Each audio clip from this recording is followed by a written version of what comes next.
Sledeča oddaja je bila posneta s pomočjo prijateljev in sodelavcev misionarske skupine Joyce Meyer.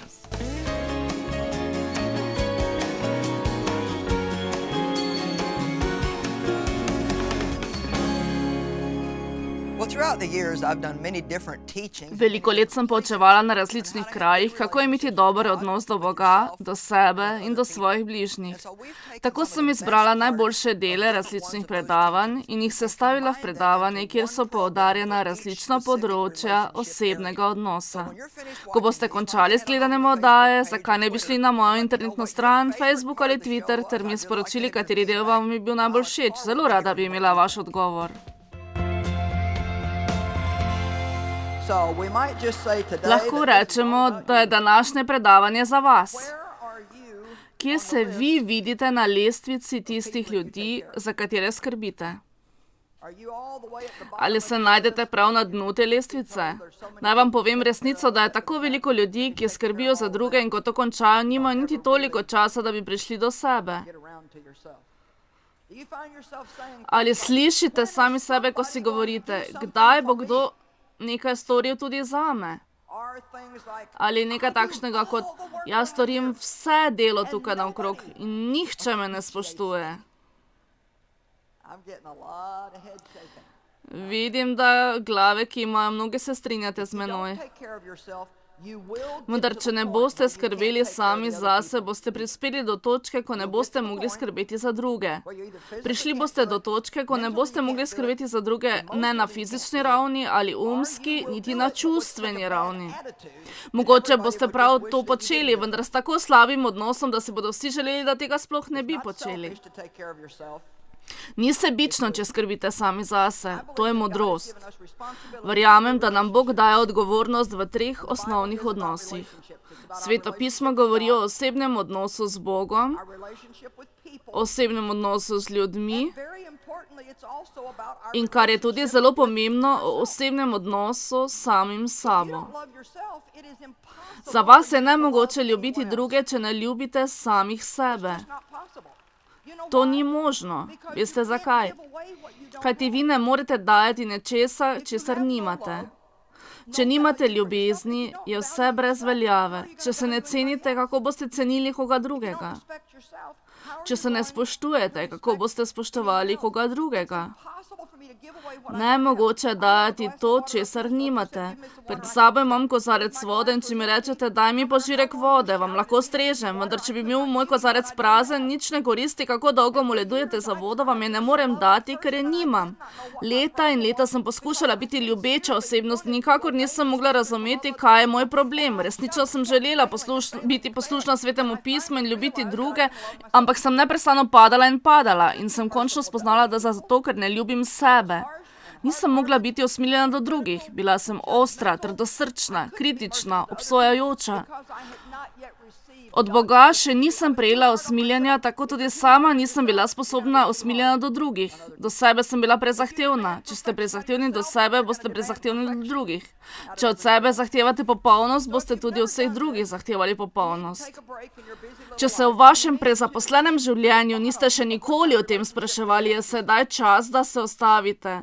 Da ustavite svoj življenjski ritem in se napotite k osnovnemu vprašanju. Kakšen odnos imate do sebe? A se imate radi? Ste si všeč? Se cenite? A veste, koliko ste vredni? Ali storite zase kakšno stvar? Ali si privoščite kaj, ne da bi imeli slabo vest? Ko včasih storimo kaj zase, se tam okrog pojavi tisti majhen hudiček in povzroči, da se počutimo krive. Veš, ta denar bi lahko dala kam drugam. Ni ti bilo potrebno storiti tega. Ni bilo potrebno kupiti teh uhanov. Lahko bi storila to. In še tam je polno zad narediti. Zakaj ležiš na kavču? Dajte no, a vam povem po pravici ali ne? Na tem svetu nismo samo zato, da zapolnimo prostor in da dihamo. Nič ni boljšega, kot da vidim svoje otroke, da se veselijo sami sebe in rada jih pogledam, kako imajo radi drugega. Mi se ne zavedam, kako zelo je Bog vesel, ko se veselimo drugega in sami sebe. Mislim, da nihče ne ceni veselja tako kot Bog. On je ustvaril veselje. On je ustvaril smeh. On je ustvaril srečo. Hudič je tisti, ki nam predstavi zavrženost, žalost, obup, depresijo, pobitost, jezo in neodpuščanje. On prihaja samo, da ubija, krade in uničuje. Vendar pa je Jezus rekel, jaz sem prišel, da bi imeli življenje in da bi ga imeli v izobilju in se ga veselili. Ne morete se veseliti svojega življenja, če se ne veselite samih sebe. Koliko izmed vas misli, da se ne cenite tako, kot bi se morali? Mi se pravzaprav niti nimamo preveč radi. Imam kar nekaj teh na zalogi. Težko je povedati resnico. Veliko let se nisem marala.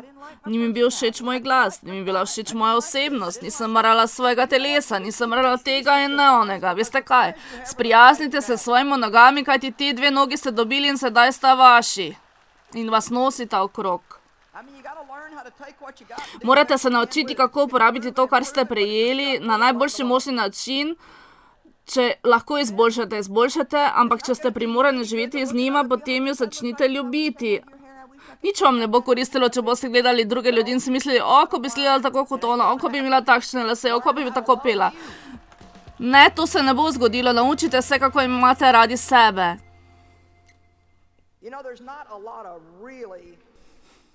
Veste, da ni veliko res veselih kristjanov, ki bi to bili ves čas. Jaz govorim o takih, ki so ves čas veseli. Se tega zavedate? Vi ste lahko površno veseli ali samo občasno, ko obiščete cerkev. Veste, ko je pevski zbor v svojem elementu in vi ste kot Vendar jaz govorim o takšnih, ki bi bili ves čas srečni. Ves čas. Tisti, ki so srečni med nevihto in kotamine. Ljudje mislijo, ne morem biti srečna, če se ne poročim. Potem se poročijo in pravijo, ne bom srečna, če bom morala to vse prenašati vse svoje življenje.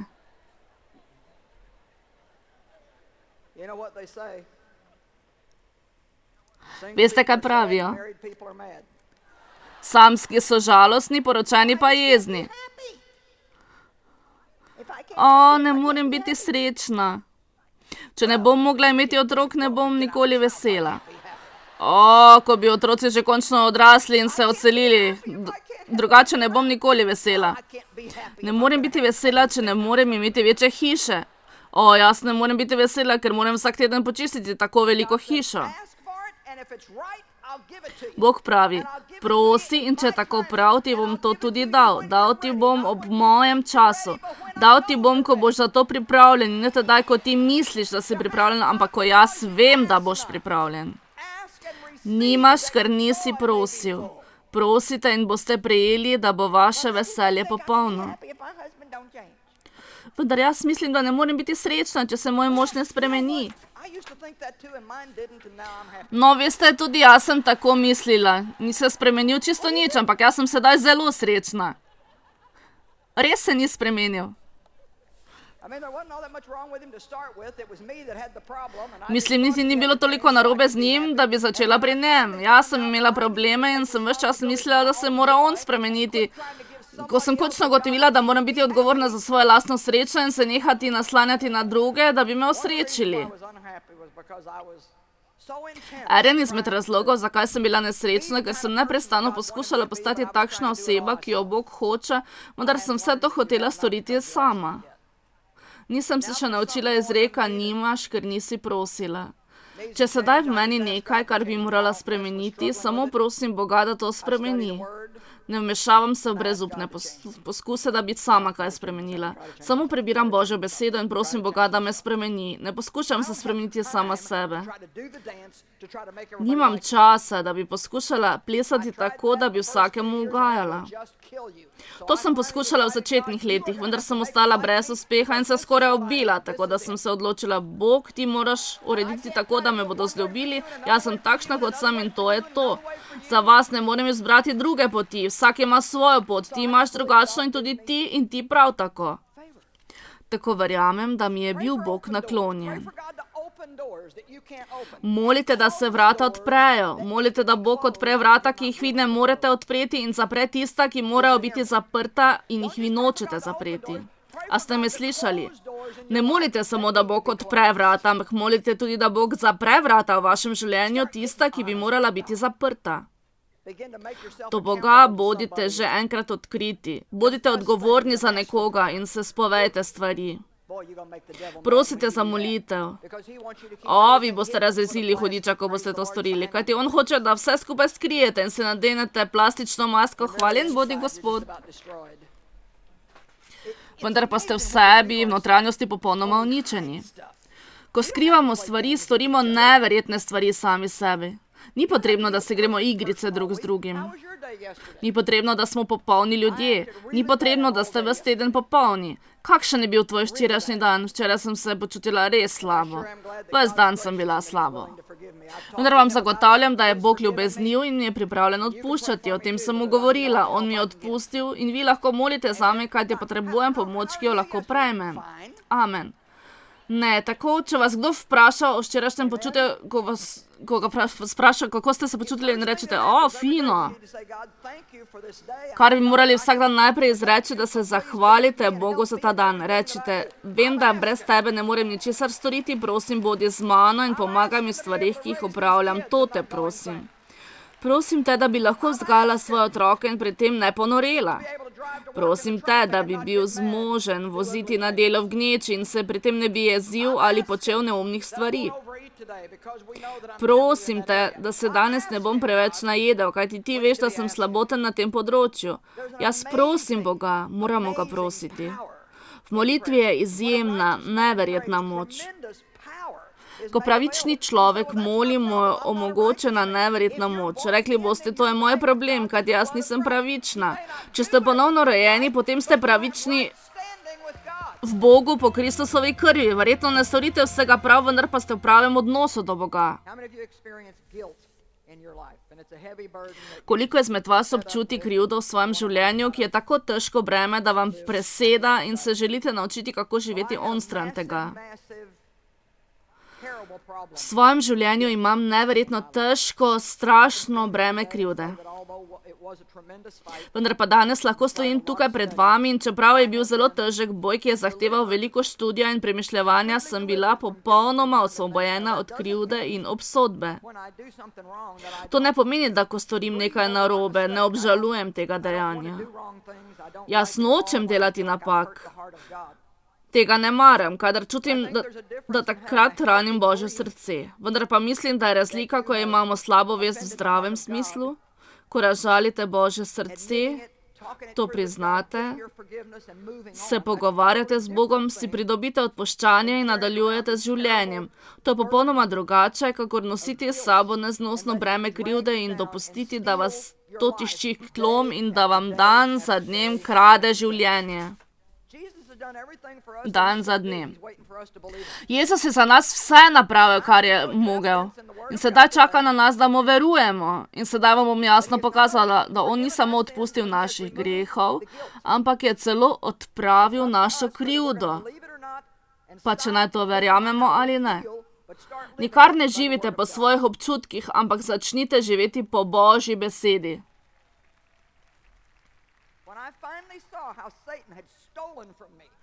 Končno sem videla, da mi je Satan ravno z občutkom krivde kradel. To je zares bila napačna krivda, ker sem se že pokesala in prosila Boga, da mi odpusti in sem celo verjela, da mi je odpustil. Vendar sem še vedno hodila naokrog in se čutila krivo in slabo ter nosila svoje breme s sabo, kamorkoli sem šla. Nisem se počutila prav, če se nisem počutila krivo. Celo sem začela misliti, da je to religiozni občutek, da se počutiš kot star črv, kakor nekdo, ki nikoli ne uspe prav ničesar prav storiti, da bi ugajal Bogu. Spominjam se, kako sem trpela zaradi krivde. Bilo je neznosno. Zjutraj sem vstala in si želela, da bi bil čas za počitek, zvečer sem šla v posteljo in si želela, da bi bil čas za vstati. Zato, ker on je bil vedno tam in me dražil. Ti nisi bila. Ti nisi. Tega ne bi smela narediti. Ne bi smela imeti tega. Bolje bi morala vedeti. Ponovno si tisto storila. Nikoli ne boš prijazna.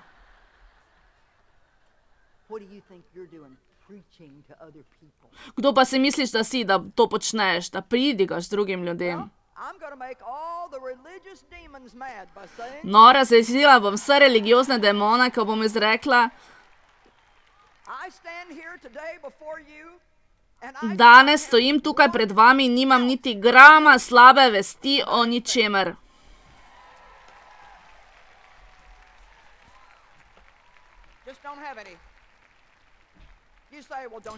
Nič takšnega nimam. Rekli boste: a ne narediš nič narobe? O ja, seveda storim marsikaj narobe. Če pogledam na sebične misli, te so napačne. Če mislim in obsojam koga drugega, je to narobe. Zagotovo ga polomim. In vse, kar Bog hoče, je, da izrečemo obžalovanje. Bog, potrebujem te, ne samo, da mi odpustiš, ampak da mi pomagaš, da tega ne bom ponavljala.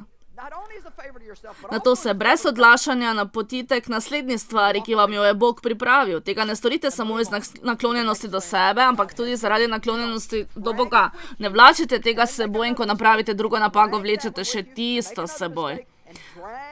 In ponovno, ko nekaj storite, zopet vlačite tiste napako s seboj. Nekateri izmed vas se še vedno počutite krive, medtem pa je preteklo 30, 20, 15 ali 10 let.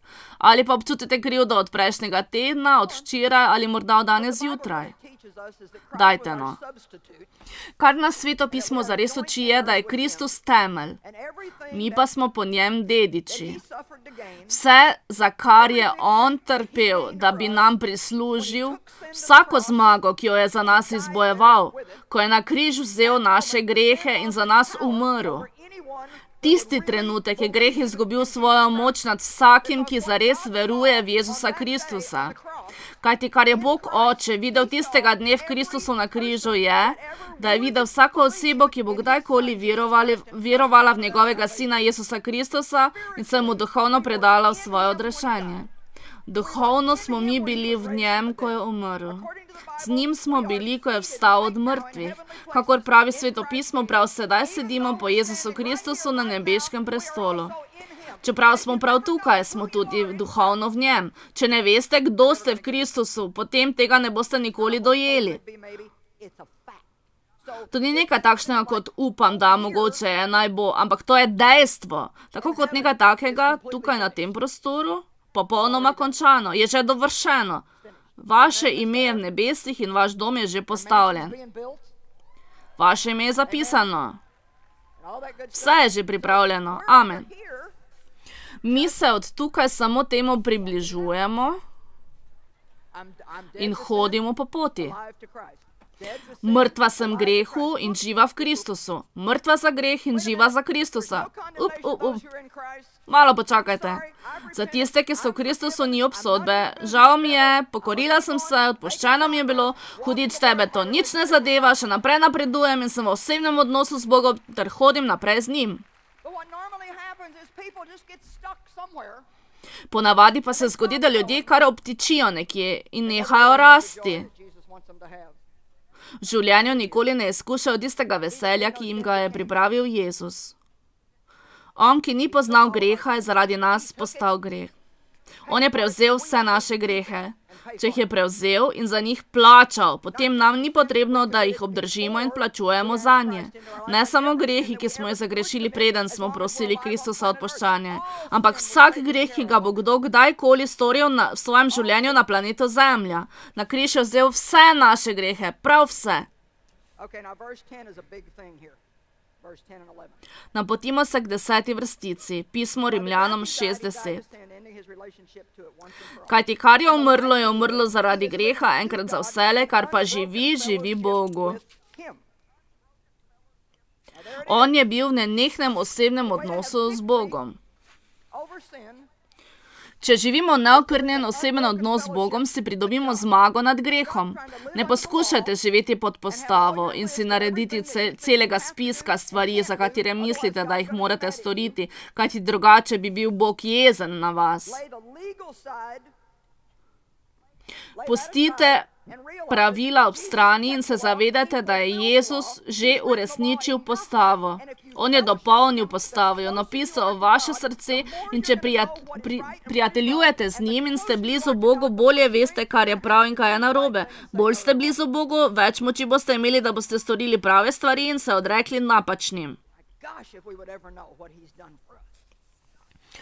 Ko bi se mi mogli zavedati, kaj je on za nas storil. To je težko razumeti, kajti Satan je tam in nam poskuša reči: ti se verjetno hecaš, nič ne more biti tako dobro. Ti misliš, da lahko hodiš okrog in delaš vse, kar hočeš, potem pa se samo upravičiš in bo vse v redu. Moramo se zavedati, da je Bog Bog srca in vidi v naše srce. Veste, jaz vam danes ne morem pomagati, če samo gledate okrog in iščete izgovor za svoje grehe. Tu ni ničesar storiti, če pa ste resni in zares ljubite Boga in veste, da je Jezus vaše edino upanje, ter hočete živeti tako, da bi ugajali Bogu, kar brez dvoma tudi hočete, ker drugače ne bi bili danes tukaj. Tega vi ne počnete. Mogoče so nekateri, ki preklapljajo TV programe in so tako po naključju naleteli na tale program na televiziji in želijo videti, če sem res neumna ženska ali bom izrekla nekaj takega.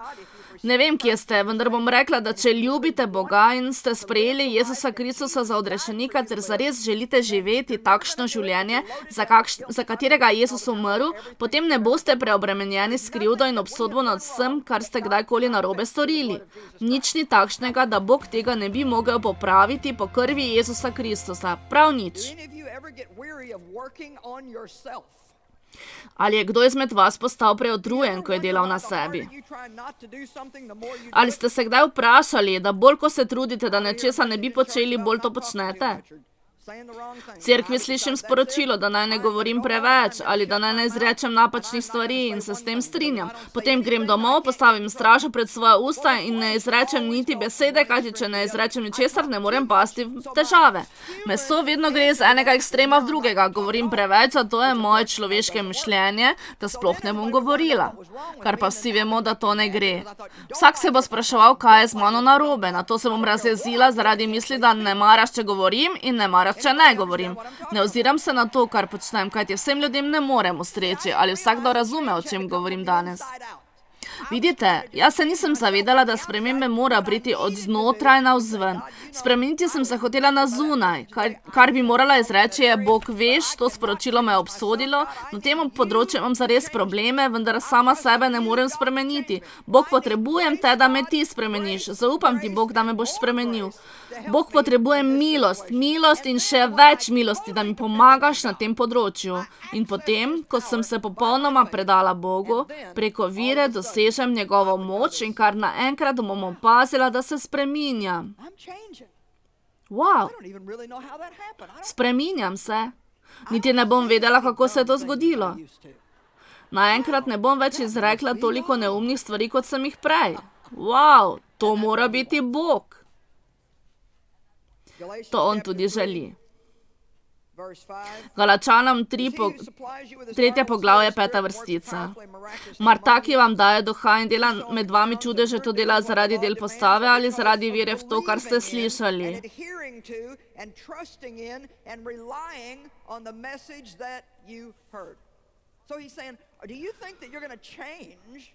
Tako nas sprašuje, ali se lahko spremenimo zaradi lastnega prizadevanja, zaradi svojih lastnih dejanj. Nikakor ne. Edini način spremembe je na popolni predanosti Bogu. Upam, da pokaže moje poučevanje na krivdo in še enkrat na krivdo. Nočem pa vas obsoditi. Hočem, da bi izkusili krivdo, vendar pa ne, da bi šli domov in se poskušali spremeniti. Kar želim je, da greste domov in začnete moliti o vsem, kar ste slišali. Recite: Bog, potrebujem te, da na tem področju deluješ v meni. Druga stvar, ki vam jo polagam na srce, da nadaljujete študijom na tem področju, kjer se čutite krivi. Napotite se k Božji besedi in Svetemu Duhu. Ne začnite z deli mesa, da bi si sami pridobili rezultate. Napotite se k Božji besedi, napotite se k Svetemu Duhu in recite: Bog, tega ne morem storiti brez tebe. Bilo bi tako, kot da bi zahtevala luč od svetilke, ki ni priključena na elektriko. Zelo preprosto je. Obrnite se k sosedu in ga vprašate: a nisi priključen?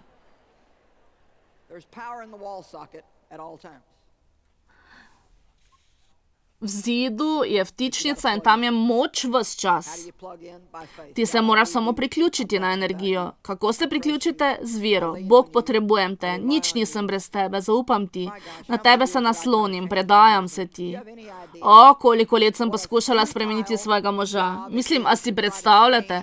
Govorim o delu, ki je tako brezplodno spreminjati svojega življenjskega sopotnika. I mean, you talk about something wearing you out, honey, that will do it. Govorim vam o nečem, kar te popolnoma uniči. Iz mozga te. Dragi, tako je. Ves teden sem bila sama doma s otroki, ko ti prideš domov, vse, kar storiš, da igraš golf in gledaš šport na televiziji. Kaj pa jaz? Nisem razmišljala o dejstvu, da je ves teden trdo delal. To je bilo nekaj, kar ga je veselilo in poleg tega jaz nisem bila tako zabavna, da bi ves čas porabil z mano. A ni tako? Takšna sem bila, to je resnica. Bila sem sitna, ves čas sem manipulirala in nadzorovala, bila sem sebična. Da, to sem bila jaz. Takšna sem bila, dokler me Bog ni začel vzgajati. In ne samo to, ves čas sem prav takšna hodila v cerkev in to me ni nič spremenilo. Vi lahko sedite v cerkvi, kakor dolgo hočete, no to ne pomeni, da se boste spremenili. Spremenili se boste tedaj, ko boste Božjo besedo vzeli zares in se boste začeli pred Bogom jokati in reči, jaz nisem zadovoljen s tem, kar sem. Vem,